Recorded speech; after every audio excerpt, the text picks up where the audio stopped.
Assalamualaikum warahmatullahi wabarakatuh. Hari ini kita bertemu lagi di video pembelajaran bab musik kelas 12 semester 1. Kita masih membahas tentang musik kreasi. Dan sekarang kita lebih spesifik ke analisis dan simbol musik kreasi. Nah, sebelum kita lanjut pembelajaran, Bapak harapkan kalian untuk bisa mengisi daftar hadir terlebih dahulu agar pembelajaran ini berjalan dengan semestinya. Dan jangan lupa dikomentari video pembelajaran kali ini dengan format nama dalam kurung kelas. Mari kita mulai. Ya, kita masuk ke pembahasan pertama, yaitu konsep dan makna proses kreasi musik. Jadi pada umumnya proses kreasi itu identik dengan istilahnya aktivitas di bidang seni ya. Jadi kreasi pun merupakan kegiatan yang bernuansa atau bermuara pada lahirnya karya seni.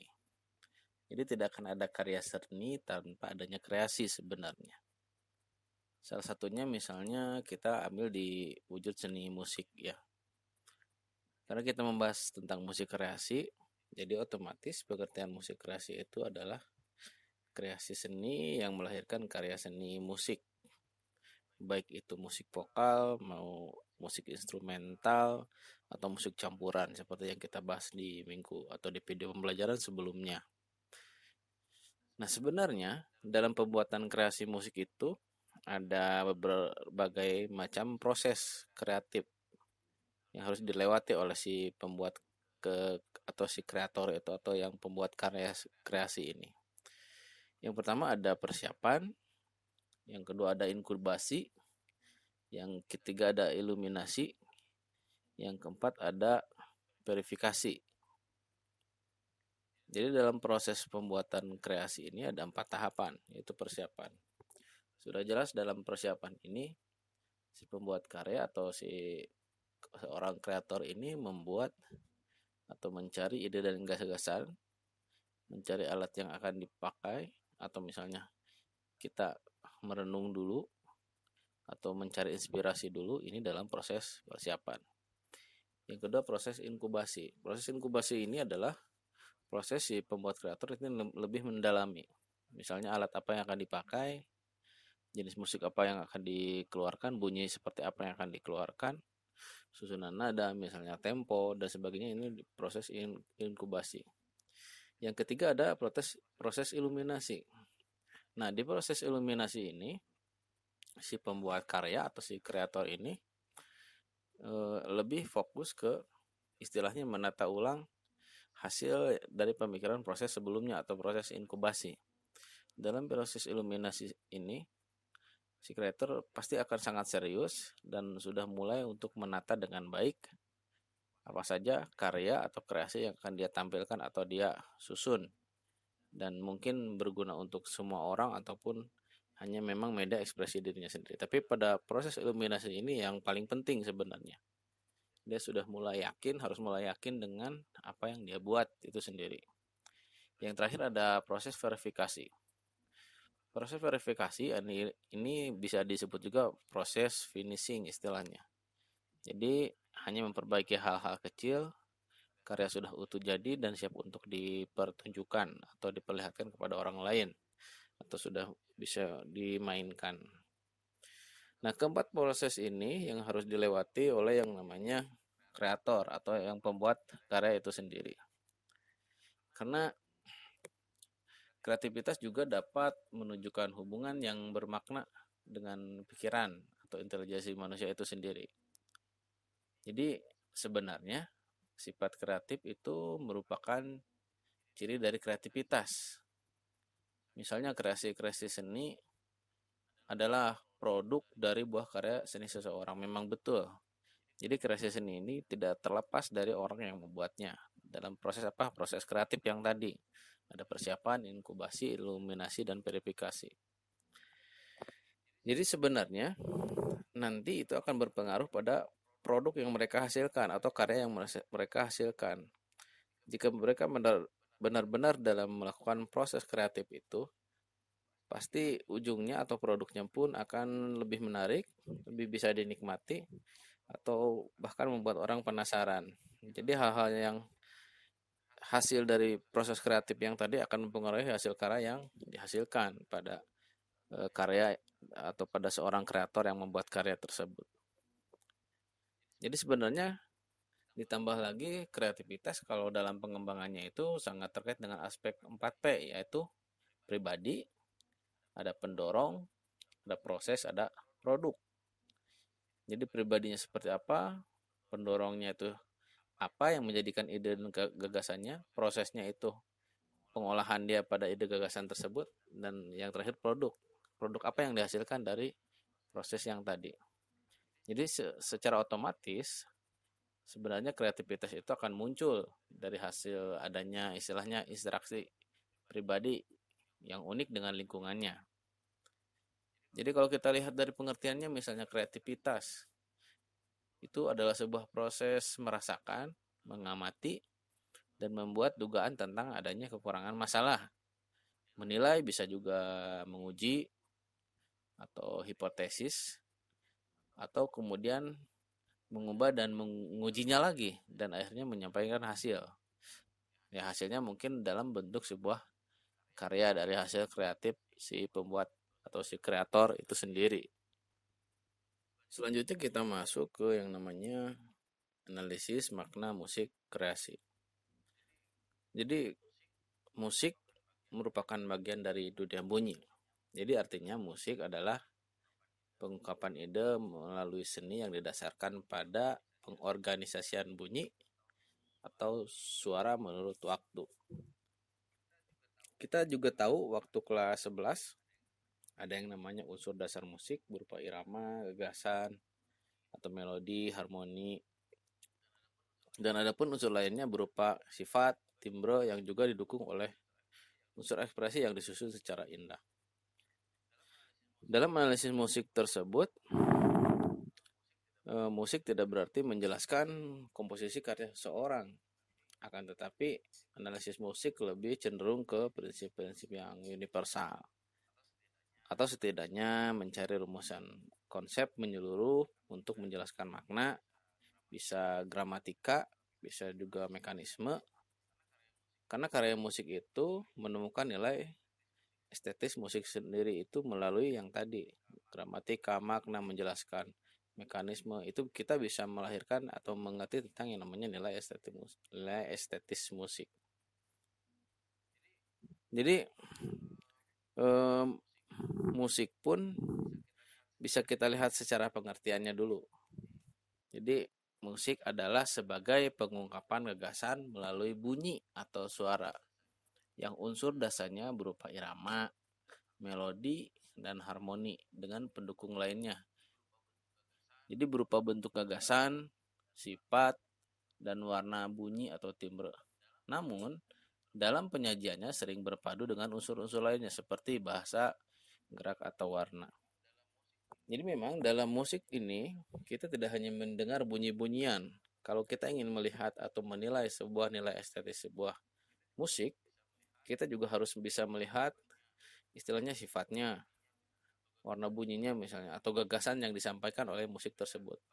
Berbeda kalau kita sedang berapresiasi misalnya, musik tersebut kita hanya mendengarkan saja tapi tanpa mencoba untuk memahami maksud dari karya musik yang ditampilkan atau yang kita tonton tersebut. Itu akan berbeda dengan misalnya kita serius memperhatikan musiknya, kita menganalisis kenapa menggunakan alat musik A misalnya, kenapa suaranya harusnya dipukul tapi kok malah digesek atau seperti apa, atau istilahnya dalam penyampaian musiknya itu kok tidak sesuai dengan alat musik yang harusnya dimainkan misalnya. Nah itu kalau kita berpikir ke sana, kita pasti sedikit demi sedikit akan menggali tentang yang namanya nilai estetis dalam musik tersebut. Jadi beberapa hal juga yang bisa kita tempuh atau cara-cara yang dapat ditempuh untuk mendekati musik dalam kajian bidang analisis musik misalnya. Yang pertama bisa mencantumkan adanya budaya musik yang hampir tidak memiliki suatu kesadaran kognitif tentang aspek-aspek. Yang kedua, kita bisa juga cenderung sama dapat ditemukan adanya perubahan fundamental ketika memulai menjelaskan musik berdasarkan logika rasional. Yang ketiga, teori musik pun terkait dengan studi komposisi yang dipandang sebagai disiplin ilmu dengan nilai akademis yang sejajar. Yang keempat, kecenderungan diwarnai dengan kesalahpahaman tentang keuniversalan musik atau struktur-struktur dalam musik sebagai pola dasar ideologi. Nah, keempat hal ini yang memungkinkan kita bisa menganalisis yang namanya musik. Karena memang dalam menganalisis musik tersebut, kita tidak bisa serta-merta singkat untuk bisa mengerti dan memahami sebuah pertunjukan atau karya musik yang kita lihat atau yang kita tampilkan. Selanjutnya kita masuk ke yang namanya simbol musik. Dalam simbol musik pun pernah kita bahas, tapi Bapak ambil sebagian saja. Simbol musik ini kita pernah bahas di kelas 11. Simbol musik ini adalah simbol-simbol yang mendukung atau istilahnya yang bisa menggambarkan karya musik yang akan ditampilkan. Bisa dalam bentuk tulisan, bisa dalam bentuk gerakan, bisa juga dalam bentuk simbol itu sendiri. Yang pertama kita ambil saja contoh, ada nada dan notasi. Kita tahu nada yang sering kita dengar, ada 7 nada, ada diatonis ya waktu kelas 12 kalian ingat. Kelas 11. Nada diatonis, ada nada pentatonis. Nada diatonis itu do, re, mi, fa, so, la, si. Terus nada pentatonis da, mi, na, ti, la itu juga disebut dengan apa? Notasi. Nada dan notasi itu sama saja. Nah, sebenarnya yang namanya pentatonis ataupun diatonis itu kan sangat berkembang lagi. Kalau kita membahas lebih dalam lagi, dan itu memperbanyak atau memperkaya yang namanya simbol musik. Berbeda dengan di Bali, berbeda misalnya pentatonis ya da, mi, na, ti, la. Akan berbeda Sunda, Jawa dengan Bali itu kan pasti berbeda. Atau nada-nada apalagi diatonis dengan pentatonis itu jelas sangat berbeda. Bahkan antar negara pun bisa saja menggunakan simbol atau penulisan nada dan notasi yang berbeda. Selanjutnya yang kita ketahui yaitu unsur-unsur musik. Unsur-unsur musik ada irama, melodi, harmoni, struktur, ekspresi. Nah, di dalam unsur musik pun banyak sekali istilah atau simbol-simbol yang digunakan. Ada istilahnya penulisan misalnya. Ada tempo, misalnya ada dinamika, misalnya. Banyak sekali. Nah, kalau kita lihat ke nada dan notasi yang tadi, di sini ada berbagai macam notasi. Seperti gambar yang pertama ini adalah sebuah bentuk not dengan harga nilainya berbeda-beda dengan jumlah ketukan. Jadi not ini dibaca per ketukan. Misalnya da atau do, wa, ga, 4 berarti 4 ketukan. Itu 2 dan seterusnya. Terus selanjutnya ini ada istilahnya komparasi antara nada pentatonis dan diatonis. Ini beda lagi dibacanya. Ternyata nada pentatonis itu sebagian dari nada diatonis. Atau ada lagi ini ya simbol bentuk penulisan nada dengan menggunakan pranada waktu kelas 11 ya. Dengan menggunakan pranada atau garis 5 baris dengan susunan sedemikian rupa dari bawah sampai atas. Ada do, re, mi, fa, sol, la, si ya, ada C, D, E, F, G, A, B, C. Atau ini ada lagi waktu kelas 11 juga sama. Ini adalah sebuah bentuk tangga nada pentatonis da, mi, na, ti, la. Ini berlaku di Sunda ya. Beda lagi kalau kita misalnya di berbagai macam daerah, kita ambil saja pentatonis ya contohnya. Nah, kalian lihat di sini ada berbagai macam penggunaan notasi pentatonis di berbagai daerah. Ada yang dari Sunda, Damina, ya. Ada CV juga, ada sari suara dari Jawa, CV dari Jawa, wanusuara dari Jawa. Ini penulisannya ada do, ti, la, so. Ada patalulere, ada nema patlu pro GP itu dari Jawa. Terus ada yang dari Sunda Buhun, Barang, Tugu, Loloran, Bungur, Panelu, Galimer, Singgul, Sorok. Terus ada yang dari Bali paling ujung, dang, dung, deng, deng, dong, ding, daing. Nah, ini adalah sama pentatonis, cuman dalam bentuk penulisannya berbeda-beda tiap daerahnya. Jadi ini sangat memperkaya sekali yang namanya simbol musik. Kalau kita melihat dari unsur yang lain, misalnya unsur musik di Bali, unsur musik di Jawa, itu pasti akan berbeda satu sama lain tiap daerahnya. Kalau kita lebih luas lagi, misalnya antar negara, pasti jelas akan berbeda. Dan itu juga jelas mempengaruhi nilai estetis seni musik itu sendiri. Kita tahulah di Indonesia, misalnya kita ambil Indonesia saja, dari Merauke, di Sabang sampai Merauke itu memiliki berbagai macam bahasa. Kalau kita lihat dari bahasa dulu. Dan ternyata dalam seni dan budaya pun sangat banyak sekali. Dan itu memiliki nilai estetis yang bermacam-macam. Ada yang mirip-mirip misalnya, ataupun ada yang sangat jauh, misalnya di daerah A nilai estetik musik ini untuk B misalnya, kalau di daerah C nilai estetik musik ini untuk A misalnya. Itu akan sangat terasa perbedaannya. Itu pertama kalau di Indonesia. Yang namanya nilai estetis itu merupakan suatu konsep abstrak yang dipandang baik dan bernilai, yang juga digunakan sebagai acuan tingkah laku dalam kehidupan. Memang nilai estetis itu akan berhubungan dengan yang namanya kehidupan atau budaya itu sendiri. Di mana lahir seni itu atau budaya tersebut, maka nilai estetis yang terkandung itu akan menyesuaikan yang namanya budaya atau di mana tempat lahirnya si seni musik tersebut. Kalau kita melihat lebih jauhnya, nilai estetis dalam seni itu merupakan misalnya untayan yang artistik yang mendekatkan manusia pada nilai-nilai keindahan. Keindahan yang misalnya identik dengan estetis, bisa dilukiskan dalam bentuk karya seni musik, dan juga didukung oleh unsur pokok musik dan unsur penunjangnya. Seperti apa contohnya? Seperti sastra lagu, seperti komposisi melodi misalnya.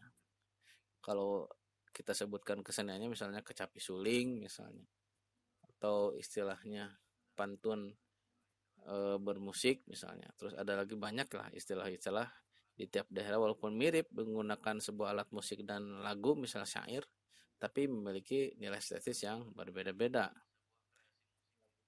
Karena memang dalam sebuah kreasi musik itu kita ini mengandalkan yang namanya nilai yang terkandung di dalam karya musik itu sendiri.